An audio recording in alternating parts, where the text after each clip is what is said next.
Welcome to the Archery Show, our first ever live World Cup preview. It's the start of the brand new outdoor season and the Hyundai Archery World Cup Stage 1 is upon us. I'm Karen Bashir and joining me, our resident expert Nikki Hunt.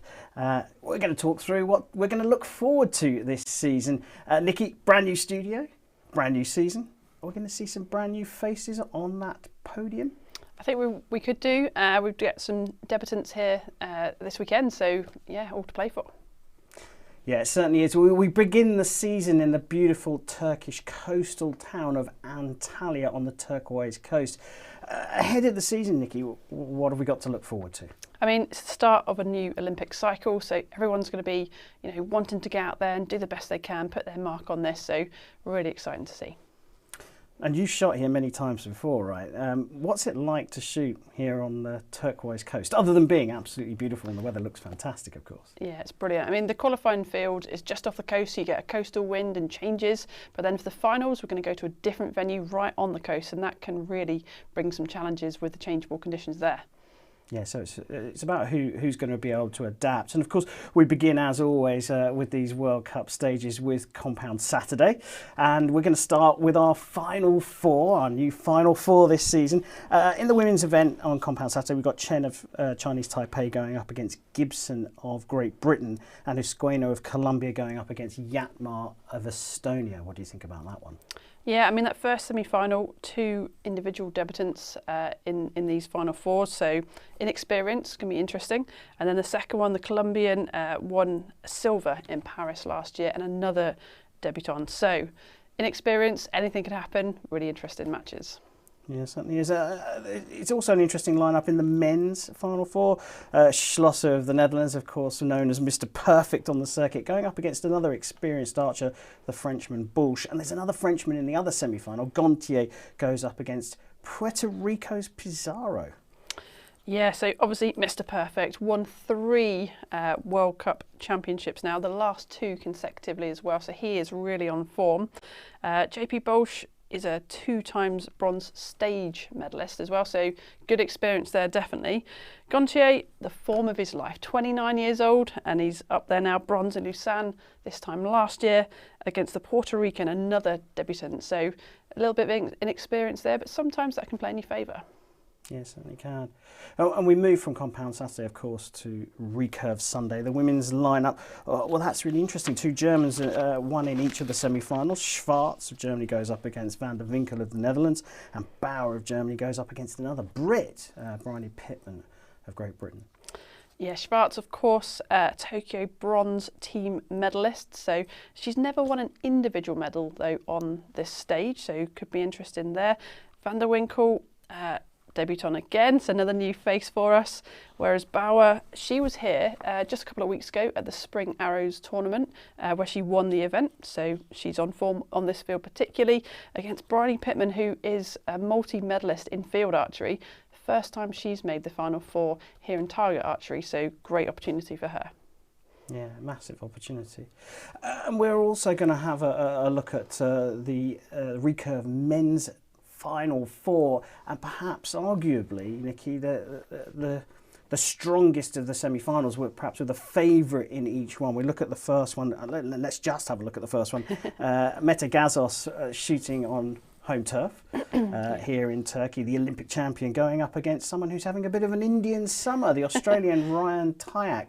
Do you fancy Gazoz to be showing us his trademark celebration here?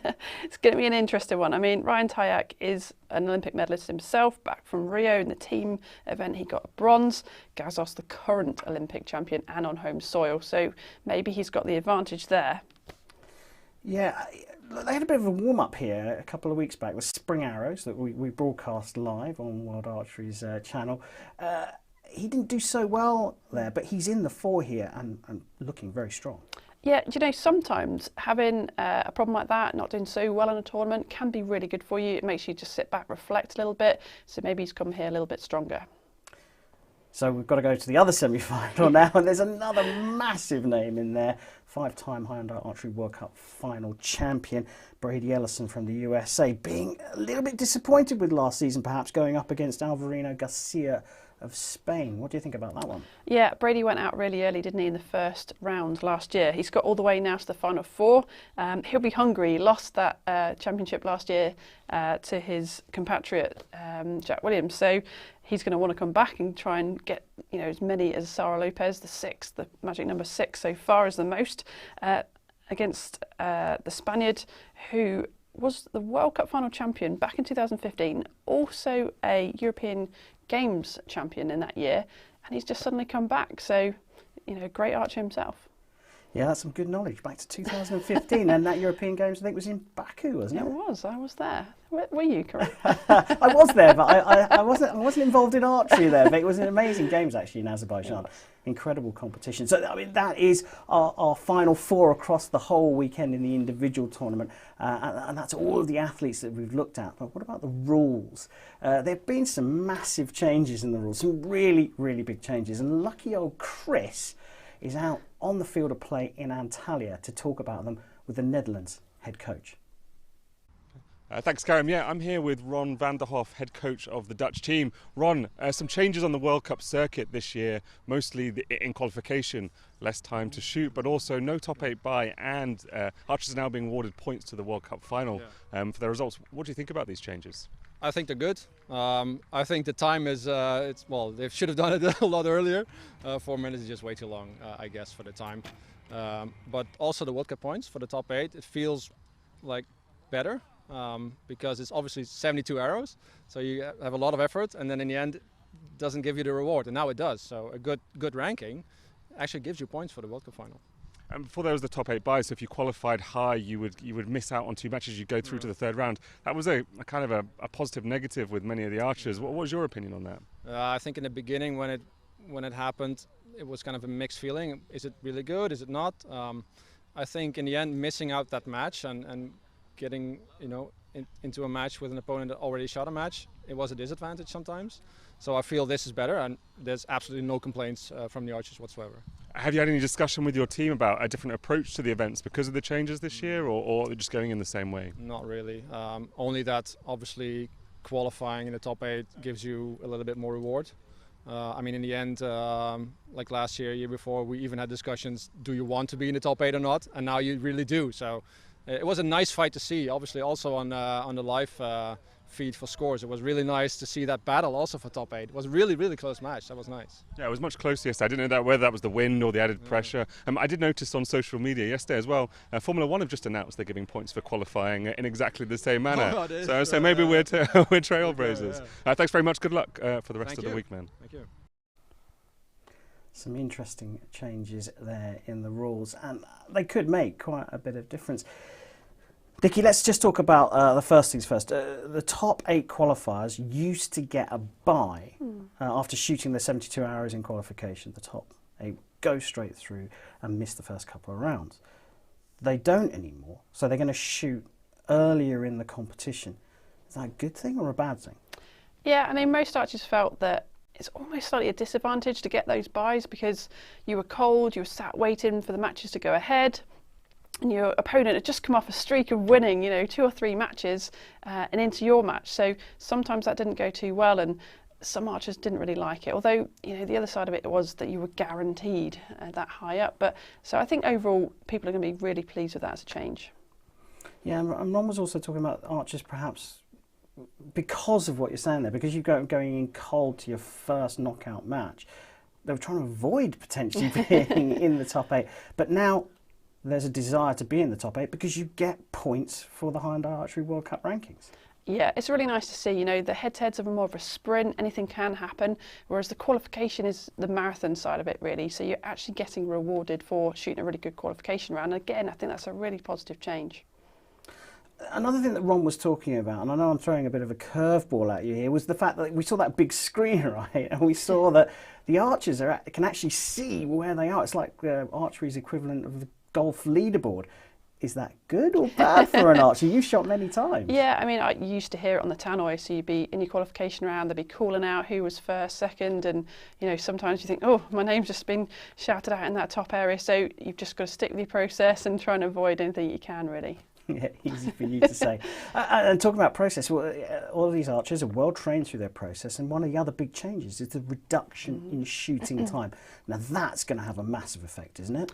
It can, certainly, particularly in windy conditions like we have had here in Antalya. So it limits the amount of time you have to shoot those arrows from 4 minutes down to 3. So if you get hit by gust or wind, you need to reset at all, then it can start to build a bit of pressure into your shooting. Yeah, it certainly can build a lot of pressure. So someone who isn't going to be worried about the reduction in the shooting time is Colombia's Sara Lopez. So it's time for you, Nikki, to have a little bit of the anatomy analysis of the Lopez shot. Sara Lopez is arguably the best archer of all time. She's a 6 times Hyundai World Cup champion, the only archer to do this. Composed, experienced, rarely misses the middle. She's the most decorated archer on the circuit.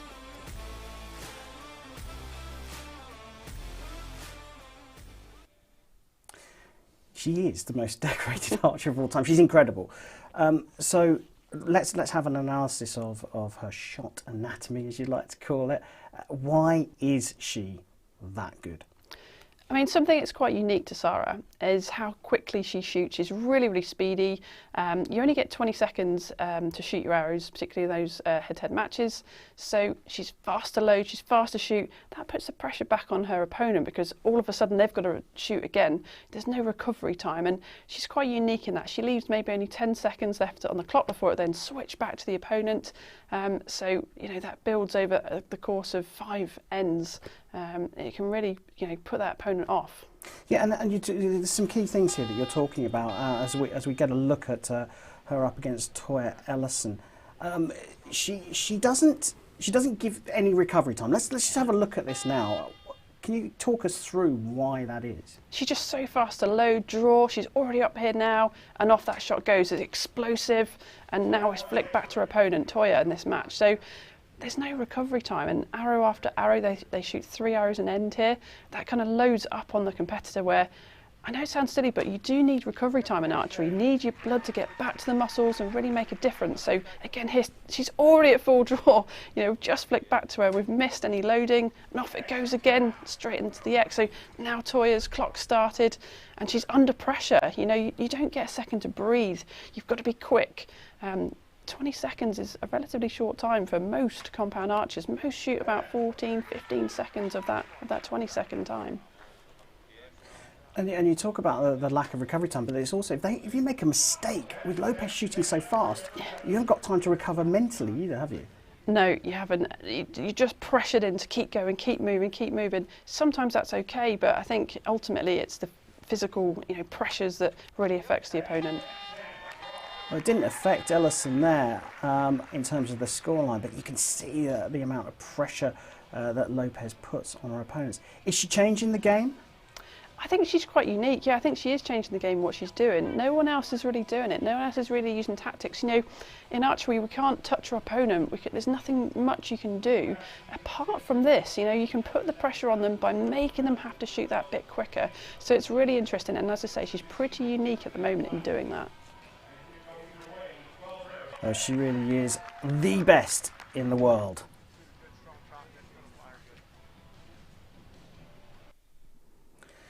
So let's come back to that. Is she changing the game? Are the other archers now following this idea of getting through that first part of the draw much, much faster?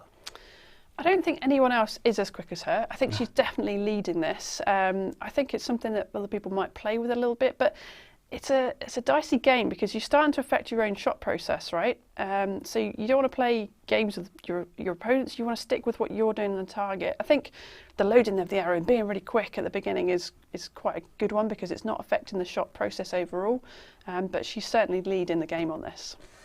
And, you know, we can analyse this because she is that good. It's not just the fact that she's so fast, but she also hits the middle of the target more often than not. But let's go back to that recovery time.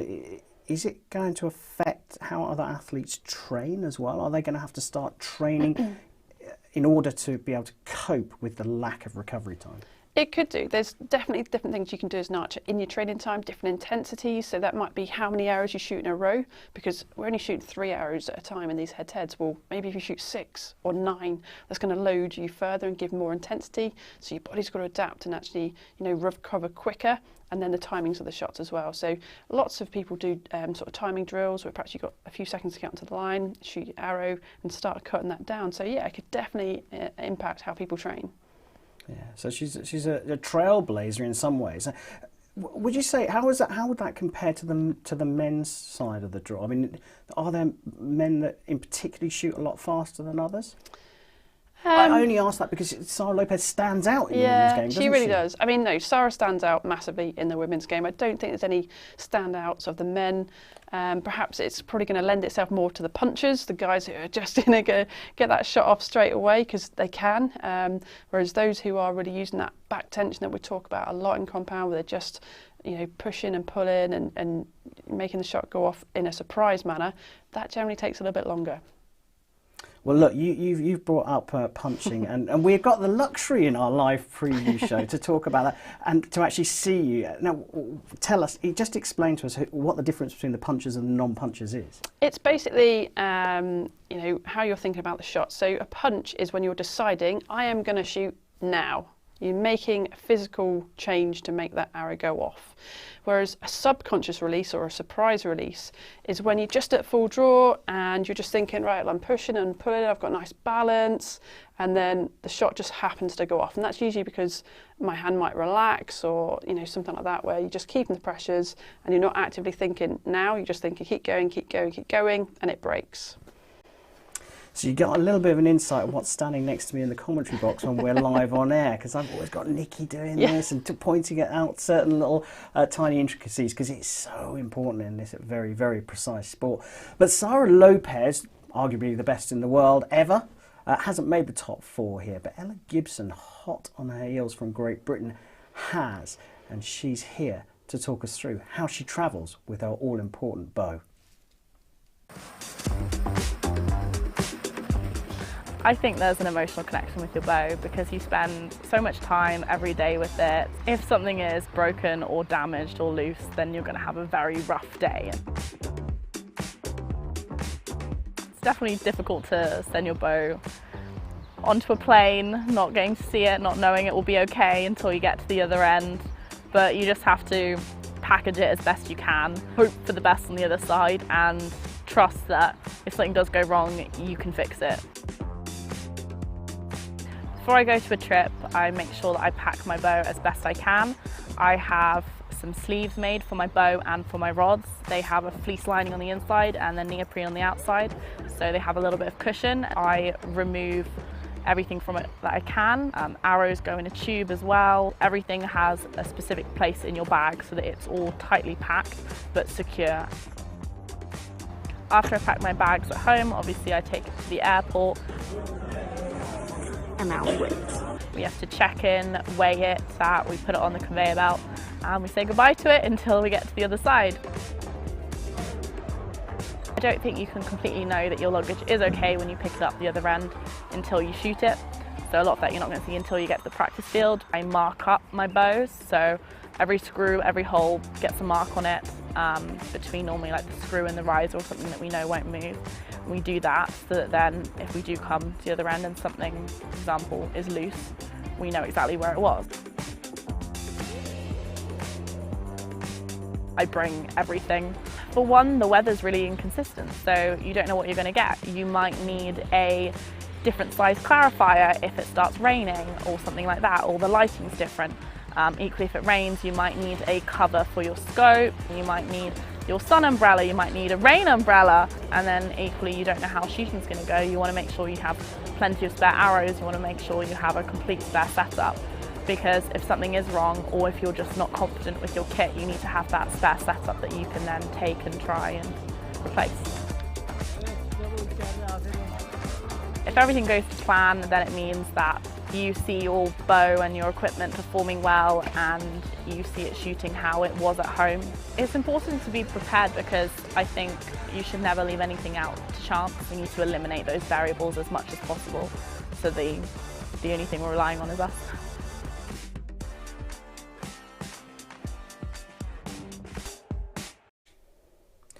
Well, beautiful stuff there from Ella Gibson of Great Britain. We are going to talk about Ella in a little bit more detail in a second, but that equipment is so important. And Nikki, former world number one, I know I say that all the time, you get bored of me saying it, but you've shot both disciplines as well. How much is the bow a real proper extension of your arms, I have to say, rather than your arm? Yeah, I mean, definitely it's the most important bit of kit there is, right? But what's important about the bow is how individualised it is to you. So yes, all these bows are bought from a shop, but these archers spent hours and hours fine-tuning it, making sure everything's just perfect. It's all about making the arrow leave the bow the perfect arrow flight. The arrows actually bend at high speed, and they bend in different ways. Compound, they bend up and down. Recurve, they bend side to side. And it's all about setting up your bow so that arrow leaves perfectly out of the bow every time with good clearance. And last question on the bow, as I don't want to get too geeky and too technical, even though I know you want to. But what happens if you get to the other side of the world, and you've travelled with your bow, and there's something wrong? Can you fix it? Well, like Ella said, I mean, she's marking every screw hole, so she knows how it's set up to every degree. So if possible, you can put it back as much as you can. I mean, there have been instances where people have actually not had their equipment arrive at all, and fortunately, other members on the circuit have actually lent them a bow and they've been able to shoot and compete, which is great. But yeah, they're super, super important bits of kit. Yeah. Really are. So Ella herself then, she's made the top 4 here. Yeah. Has she got a chance? Absolutely, she's got a chance. I mean, Ella's been coming up over the last few years. I think 2019 she went full-time as an archer, and then we hit the hiatus with COVID and she didn't get the competition experience that she wanted and needed. Yeah. But last year she went out, she got European silver outdoors, and she hasn't long returned from the European indoors where she became the champion there. So she's ready, she's got that current experience, and I think, you know, she's game for this. Well, that's the compound women. What about the compound men? I mean, Mikey Schlosser, Mr. Perfect, up against JP Bulch, very experienced. Gontier France as well, up against Bizarro. Come on, Mike Schlosser's got to be the favourite, right? I think he does. He's on such good form those last 2 seasons winning the championship. But, you know, you've got to watch him all the way to the end. We often see that 15th arrow where there's a little twitch or something going on. So it's always an interesting match. Yeah, so it's not done and dusted then in either the men's or women's compound at all? Not at all. Let's switch over to Recurve Sunday then, the all-exciting culmination of the first Hyundai Archery World Cup circuit event here in Turkey. 2 Germans in the women's lineup. Are we going to see them motor through to the gold medal match, or are Van der Winkel or Pittman of Great Britain and the Netherlands going to be able to hunt them down? I mean, the Germans are on fire at the moment, aren't they? They're a great nation. They've been building these recurve teams up massively, so great chances. But, I mean, Bryony Pittman, you know, first chance here on the target circuit, as it were, for her, and, you know, every opportunity to shine. Yeah, well, look, let's spend a little bit more time just analysing the semi-finals of the men's recurve, because you've got 2 huge superstars in there. Let's look at the first semi-final. Mete Gazos, the Olympic champion, shooting on home turf here in Turkey, up against Ryan Tyack of Australia, who's back to some form he was experiencing, what, 7, 8 years ago? Yeah, it does feel like such a long time since we've seen Ryan Tyack, but as we said, an Olympic medalist himself, so he's got nothing to lose. He's just come out here and just made the top 4. You know, every chance. Mete, you'd think, had the advantage, home soil, he knows the arenas. You know, does he know this final venue? Because I think we're on a slightly different finals venue this time, so it'll be interesting to see. Yeah, it really will. And will we see his trademark celebration? That's what we're all waiting for. If you haven't seen it, of course, you'll have to come and watch us live on Sunday. And the second semi-final, Brady Ellison of the USA, 5 times Hyundai Archery World Cup final winner. Didn't quite have the season he expected, going up against someone who else perhaps hasn't got that much pressure on them, the Spaniard Alvarino Garcia. What do you make of that one? Yeah, I mean, Garcia's got to be the underdog there, isn't he? I mean, Brady Ellison, another huge name for the sport. I mean, he's expected to win that semi-final, I'd say, but sometimes that can be in a really hard position to be in as well. So, you know, we'll have to wait and see. I think Brady's probably got, you know, the favourite there. So, yes or no? Mete Gazos versus Brady Ellison in the recurve men's final? Oh, I'm going to be a little bit controversial, I think. I'm going to go for Mete. Do you think both of them make the final, though? I think, yes, I do think they'll both make the final, but I think Mete, if they make that gold medal match together, maybe Mete will have the edge. Yeah, and of course the winners of each stage guarantee themselves a place in the final at the end of the season. So making the top 4 is great because you're going to get some good points. If you've made the top 8 in the qualification round, you're going to get some extra points as well. But that win secures the place. How important is it to get that right at the start of the season? I mean, it's huge. You want to get your spot, get your feet and your ticket on that plane right now because, I mean, everyone wants to be at that final. It's the biggest part of the circuit. You want to be there. So, I mean, leading it to the later stages really, really can put the pressure on. The mind can float into the outcome a little bit more. What do I need to do this trip rather than just going out there enjoying it? I think earlier in the season it can be a little bit more relaxed, perhaps a little bit easier. And on that point of the pressure building, by winning early, you take the pressure right off. So how does that allow you to develop through the season if you've got that win under your belt and you know you're going to the final? I think it gives you the space in the room perhaps just to tinker with things a little bit. You know, these are athletes at the top of their game. They're not going to be making big changes through the season, but it might allow them just to try out different tactics or, you know, subtle little changes that they've been working on. And that can help you grow as an archer as well. So, yeah, I think it's definitely an advantage for that. And like we said, we're early in this Olympic cycle, so people might still be tinkering little things like that. So, yeah, get your ticket booked. There's the hairs on the back of my neck going on end again. So last question then, Nikki, for you. I said right at the beginning, brand new studio, brand new season. Are we going to see some brand new faces? Look, we both know that there are some brilliant young archers that have missed out because of the hiatus in international competition. It really does look like this season we might start to see more breakthrough athletes than before. Anyone in particular we should be looking out for? Yeah, I mean, the debutants this time round, Bryony Pittman, like we said, I think, you know, she's got a fantastic chance here. We've seen lots of new faces, like you said, over the last couple of years. So, I mean, the beauty of the head-to-head system is, you know, we're not quite sure who's going to make it through, and that's great. Yeah, it certainly is. Well, that's it from our first ever World Cup preview, a live World Cup preview I should say, and we've got live coverage coming from Antalya Compound Saturday, followed by a recurve Sunday. You can no longer watch the live coverage on World Archery's YouTube channel, but you can find out where it's broadcast in your country by going to World Archery's website. So go to the website to find out if you've got live coverage on your local television broadcasting. And if you haven't, you can watch it live for free still on the Olympic channel. But that's it from the preview show. Thank you very much, Nikki. And thanks to all of you for watching. Join us tomorrow for Compound Saturday.